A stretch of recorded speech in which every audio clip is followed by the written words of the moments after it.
Hello dear viewers, welcome back to MedChem Companion channel. Today in this session we will discuss the chemistry of carbapenems. Carbapenems is a class of beta-lactam antibiotic which have both broad spectrum antibacterial activity as well as beta-lactamase resistivity. This is the general structure of carbapenems, in which numbering begins from nitrogen 1, 2, 3, 4, 5, 6 and 7. In carbapenems nucleus, there is a olefinic linkage between carbon number 2 and carbon number 3. The different carbapenem derivative have following generic structure, in which at carbon number 2 a carboxyl group is there, at carbon number 3 a sulfur is directly attached to which different substituents are there, and at carbon number 6 there is hydroxyethyl linkage. The first carbapenem which is isolated is thinamycin. It is isolated from Streptomyces cattleya. This thinamycin has following structural feature. The R is substituted by ethylamine moiety. This thinamycin has both broad spectrum antimicrobial activity as well as beta-lactamase resistivity. But this thinamycin differ from penicillin and cephalosporin at following structural features. Number 1, sulfur atom is not the part of 5-membered ring and is replaced by this methylene moiety. Number 2, this methylene carbon is roughly half the molecular size of this sulfur. Thus, this carbapenem ring system is highly strained and very susceptible to the reaction cleaving the beta-lactam bond. Number 3, the endocyclic olefinic linkage also enhances the reactivity of this beta-lactam ring. So both these feature makes this thinamycin highly unstable, and this causes its difficulty in its isolation.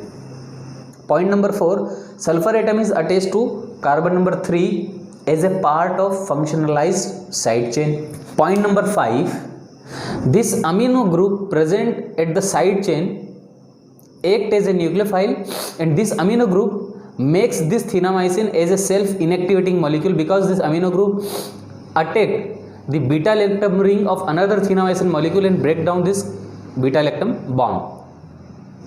This self-inactivating property of amino group leads to the formation of another carbapenem, imipenem, in which this amino group is changed to N-formiminoyl moiety. This is your N-formiminoyl moiety.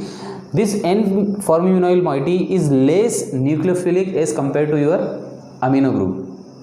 This imipenem has broad spectrum of activity as well as beta-lactamase resistivity, but this imipenem is not orally active because it is inactivated by renal dehydropeptidase 1 enzyme, which hydrolyzes this beta-lactam ring.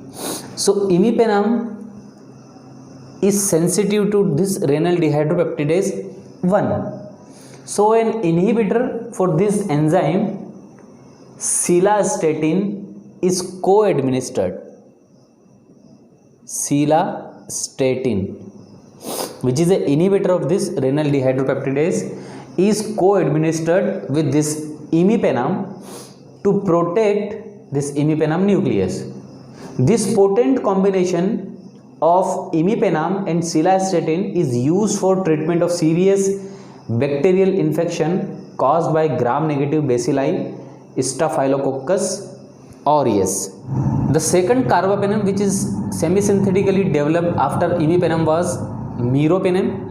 This meropenem has methyl group at the methylene carbon of this pentacyclic nucleus, and a pyrrolidine ring is directly attached to the sulfur, to which this N-dimethyl carbonyl functionality is attached.